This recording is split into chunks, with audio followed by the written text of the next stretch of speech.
Assalamualaikum warahmatullahi wabarakatuh. Perkenalkan, nama saya Renita Yudita Triapsari dengan NPM 2410103026 dari Rombel K1 Manajemen.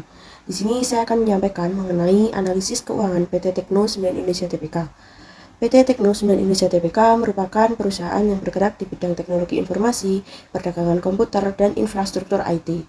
Perusahaan ini menyediakan berbagai layanan seperti IT Managed Service, IT Infrastruktur, Cabling Solution, dan Surveillance Solution.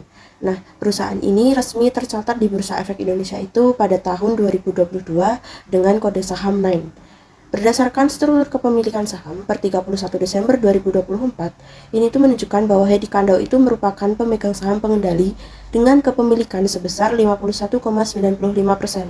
Selanjutnya terdapat Agatha India sebesar 13,35%. Nobrian Fadli 12%, Mary Kandau 2,67%, dan masyarakat sebesar 20,03%. Komposisi ini tuh menunjukkan bahwa kendali perusahaan itu masih terpusat pada pemegang saham mayoritas. Dari sisi kinerja keuangan, perusahaan mengalami penurunan pada beberapa indikator utama. Nilai NOWC dan TOC itu menurun, yang menunjukkan berkurangnya modal kerja operasional dan total modal operasional perusahaan. Selain itu, NOPAT atau laba operasi setelah pajak semakin negatif. Hal ini menunjukkan bahwa perusahaan masih mengalami kerugian operasional yang cukup besar. Namun, jika dilihat dari market value added atau MFA, nilainya ini meningkat secara signifikan menjadi positif. Ini menunjukkan bahwa pasar masih memiliki ekspektasi yang baik terhadap prospek perusahaan.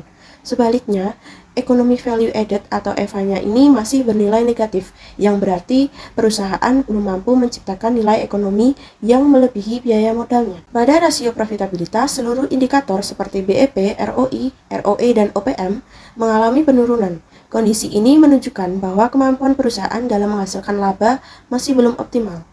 Dari sisi manajemen aset, perputaran persediaan, piutang, dan juga aset tetap itu juga mengalami penurunan.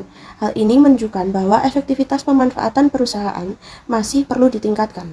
Meskipun demikian, likuiditas perusahaan masih tergolong baik. Current ratio dan quick ratio berada pada tingkat yang tinggi, sehingga perusahaan itu relatif mampu memenuhi kewajiban jangka pendeknya. Pada analisis nilai pasar, rasio P per E, P per B, dan market to book ini mengalami peningkatan yang cukup besar.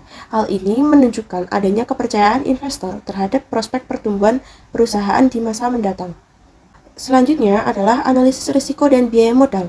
Nilai beta perusahaan sebesar 0,13 menunjukkan bahwa saham 9 memiliki risiko sistematis yang relatif rendah dibandingkan pasar. Dengan kata lain, pergerakan harga saham perusahaan tidak terlalu sensitif terhadap perubahan harga pasar secara umum. Biaya modal sendiri atau cost of equity ini tercatat sebesar 7,53%, sedangkan biaya utang setelah pajaknya itu 9,36%. Nilai WACC perusahaan sebesar 7,64%, sementara ROIC berada pada minus 27,45%. Karena ROIC ini lebih rendah dibandingkan WACC, berarti perusahaan itu belum mampu menghasilkan tingkat pengembalian yang dapat menutupi biaya modal yang digunakan. Berdasarkan struktur modalnya, perusahaan lebih banyak menggunakan pendanaan yang berasal dari modal sendiri dibandingkan utang.